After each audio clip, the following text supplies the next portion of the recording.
Alright, cool.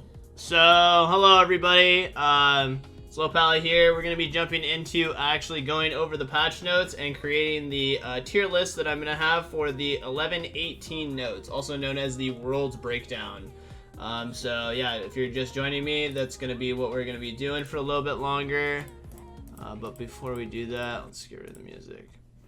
Alright, cool. So we'll just jump right into it, right? Lots of changes, lots of nerfs, lots of things that are going on, so just follow with me. It's really important to do this. So we'll kind of lightly touch on each thing, and I'll tell you if I feel like it has impact or not impact. And then what we'll end up doing is building a tier list off of that.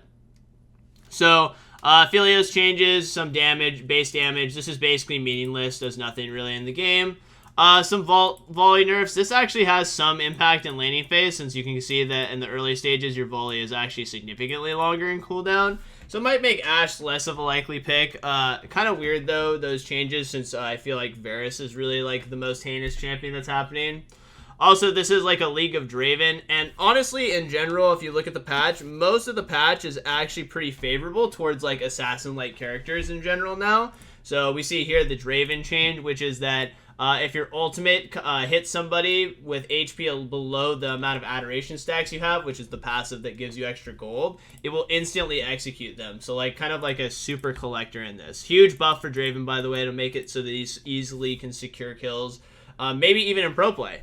We might see that. Also some HP, like some Grievous Wounds changes. So as you can see right here, on cast immediately grants HP.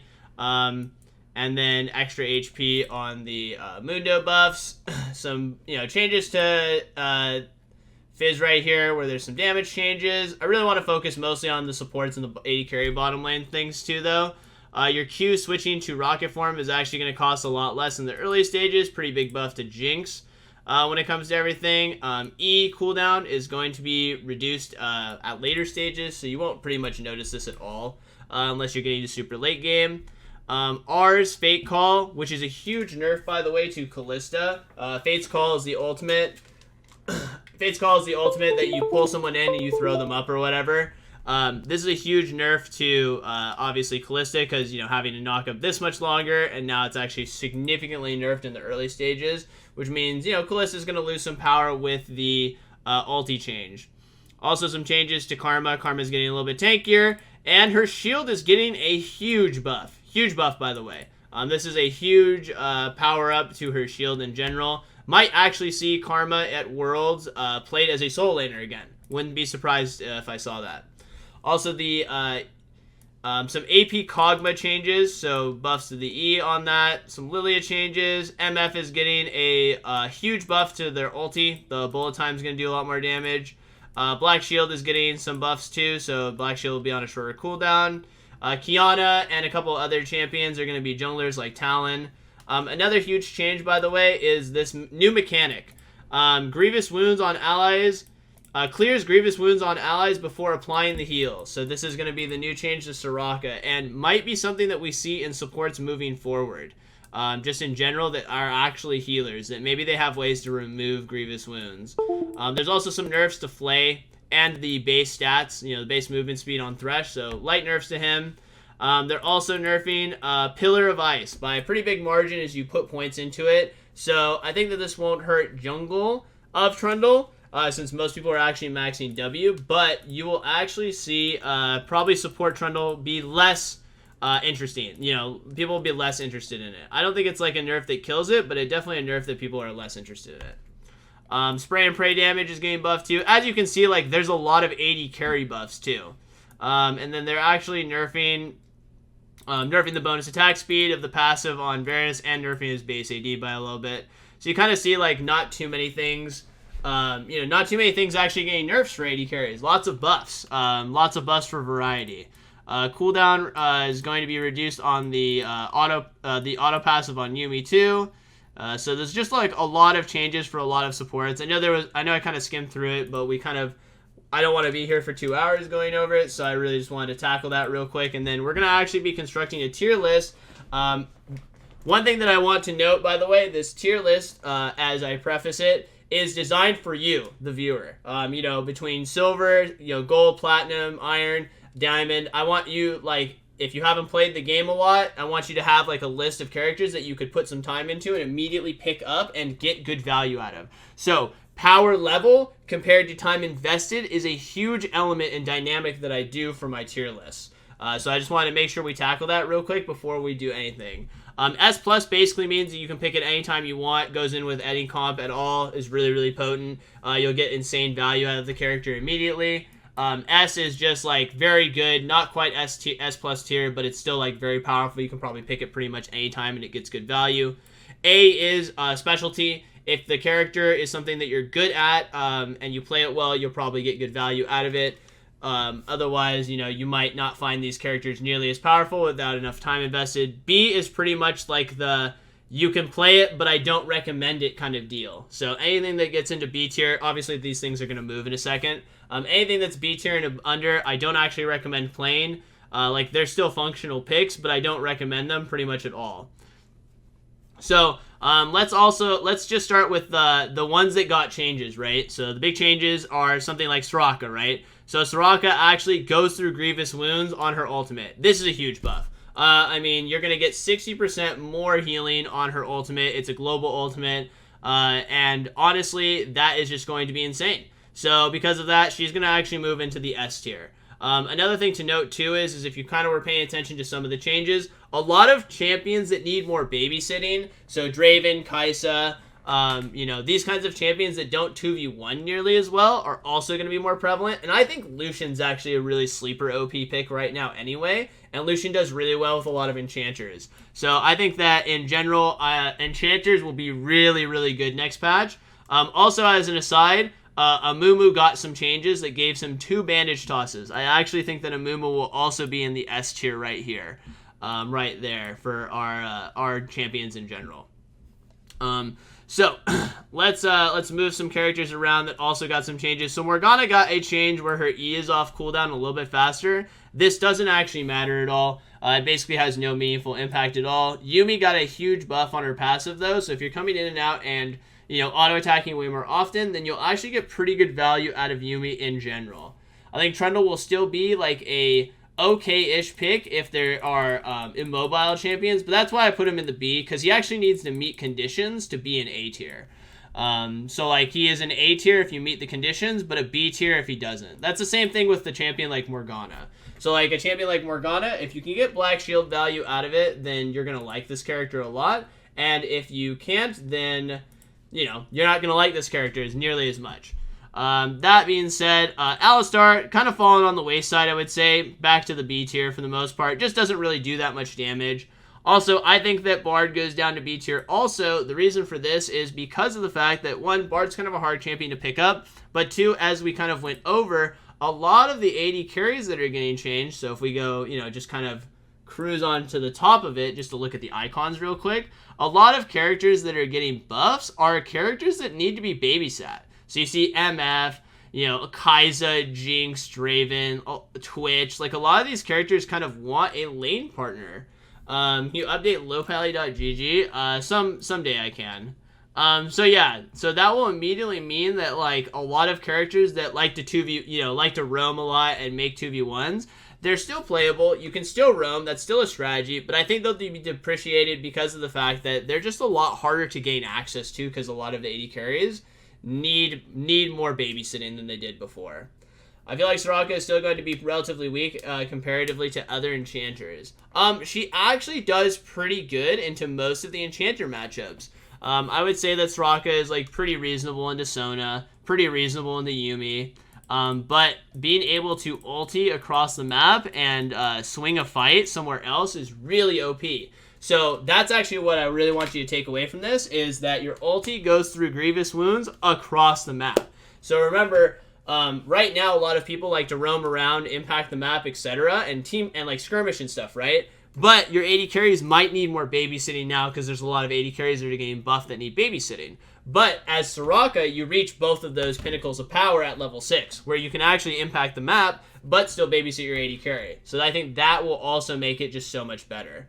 Is Amumu even a champion without Azar? I haven't played him yet. Yeah, so he has 2 charges of his Q now. So he can bandage toss, and then 3 seconds later bandage toss again. So he's actually very Nautilus-like. Very strong at all-inning in the early stages, has tons of lockdown. So he actually comes in as one of the premier tanks nowadays. You'll probably see him played at Worlds a good amount. The ultimate makes him really powerful too. He doesn't actually need mythic items either. So, you go chain on him. Frozen Heart, Abyssal Mass, you're actually just straight up skipping all the mythics. So because of that and his lack of dependency on mythic items means he spikes way faster. Yeah, the bandage toss is now 2 stacks and has a stun on it. So then you can like bandage toss, ulti, and then bandage toss again. It's like literally, 3.5, 4 seconds of CC. It's pretty crazy, and he's quite potent in lane now. That being said, what I do want to say is that Lulu and Leona, still the best supports. They're still going to be pretty much the premier supports. Maybe even more so now that some of the AD carries love Lulu. Like Jinx loves Lulu. Kai'Sa's pretty good with Lulu. Kog'Maw might see a return in bottom lane or bottom lane or mid lane. So like most of the Lulu combos that are, Lulu Twitch. So Lulu's still going to sit here at number 1 with Leona because these champions are just easy to play and super powerful. I would say though, that one to keep your eye out for is Karma now. Karma is definitely going to actually, in my opinion, squeak into the S+. I already felt like she was really good with the changes to her Q. You can Q cycle over and over again, harass people a ton, and now Karma just got a huge buff, right? Like, she just got buffed. She got bonus on her shield. Even at level 1, I believe it was, plus 30 on her level 1 shield, so huge buffs for her in general. If we just Karma... yeah, perfect. Yeah, so you're going to even see 30 on her level 1. And you know what's even crazy about that is that's actually a huge buff to her directly because she's already trying to put a lot of points in Q early and not max the shield. So the fact that the base shield at level 1 is going up 30 and not that much in higher levels is a huge buff because you should already be leveling your E second. You're going to be maxing out that E second. Also, I think Karma has good matchups into everything I just listed. So, I think Karma does actually pretty well in the Lulu, and she does really well into basically all of these other matchups, too. One question a lot of people would probably have to me is, what are my thoughts on Sona? I think Sona can be an S tier in some of your games if your teammates don't lose your mind, but as of currently right now, most League of Legends players are mentally unstable. So because of that, if you fall behind early, they'll usually spam the FF vote over and over again and tell you to kill yourself because you haven't FF'd, So because of that, she still remains A, but I think she has potential for S if you play with good mental players. Good mentality players. Because she is, when she does get to the grouping stage, she is quite powerful. Outside of that, I don't really feel like a lot of these champions move too much. We don't see any itemization alterations or anything like that. So I think that for the most part, you're going to kind of see this settle, the B's and the C's and the D's settle right here. And really what you're going to keep your eyes on for is these 6. These 6 are going to be the premiums. You can still make Yumi, Sona, Morgana, etc. work well, but they're not going to be nearly as good. I also do think that Senna has potential to be good, but the problem with Senna right now is this. If you actually pay attention to the top, the buffs, they're actually making it so Talon, Kiana, and Lilia, and Rumble and stuff like that, these are all going to be junglers in the future, and they're buffing Umbral. Which is going to help, let them clear wards and stuff. I just don't know how, Senna goes past this. I don't know how Senna moves past this. In fact, honestly, I'd probably say that Senna and Zyra, who are kind of like my low-key favorites, probably move to B tier just because of the jungle pool. If, for whatever reason, the junglers just start getting permabanned, if Kiana and, Talon get permabanned the rest of your solo queue experience, these go up to an A. But I have to assume that, they're always not going to be banned. So, on average, they'll be B tier now. Which means that they're, not that great. I've actually stopped playing Zyra and Senna for the most part right now. Just because I don't feel like their power levels kind of moved at all. Yeah, moment of silence for Zyra to move from S to B. Sometimes a character doesn't need a buff or a nerf. All it needs to do is have circumstances changed. So, assassins are just going to kind of kill you over and over again now. And so it's just too hard for you to do anything. Did the ADC buff indirectly buff Nami? No, not really, because she loses all of the matchups. That's the problem with Nami, is like I would never even put her at advantage for like any of these matchups. She's like at best neutral versus like Sona, but she actually loses all of them and gets outscaled because she doesn't have itemization advantages. And like I think Lucian will be really popular, which means that like these four or five make Lucian like insane. Lucian, I would venture to say that Lucian and Yuumi are probably like S+ together.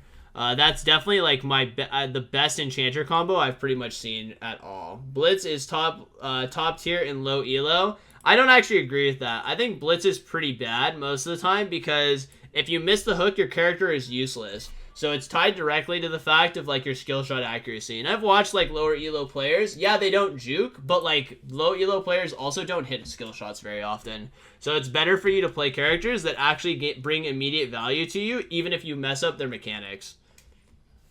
Thresh and Janna not moving. Do I think Janna's moving? I don't think Janna's moving at all. I think Thresh can still remain in A, because I don't feel like this Flay change is that big of a deal. It means that he can't be S anymore, but it doesn't mean that he can't be A, because he still like played like an enchanter. You know, you throw lanterns, you kite backwards, you play the Guardian setup. So I think that for the most part, he's still like functional with this. You're just playing with my heart? Sorry. I like to see Caillou. Oh yeah, Pyke's definitely one I wanted to get to. I think Pyke has the potential to be S. But the thing is I have to put him A because Pyke's actually kind of hard. Pyke's a very different support than other characters. So if you play Pyke already, Pyke's an S tier. But if you're someone watching the stream or the video and you're looking for a character to pick up, don't pick up Pyke. Pyke is too hard. Pick up these. These are all really OP and they're easy to pick up. These are easy to pick up. You can pick up Plano Mumu, Nautilus, Leona. Like, these are all very easy to pick up characters. Whereas these are a lot harder to pick up. They're very, they're a lot sharper. They're more matchup intensive. Sometimes they need, like, conditions to be met for their character to work. The A tiers are characters that can be S tier if their conditions are met. But most of the time, in my experience, the conditions aren't met, so they're A. That's basically how it is. What a handsome streamer. Thank you, IC. But yeah, that pretty much concludes it. This is pretty much my tier list for now. I will also screenshot it, and that will be the new command for 11.18.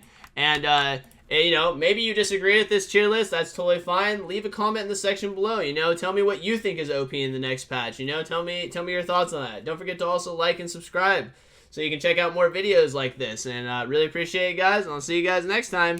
Peace.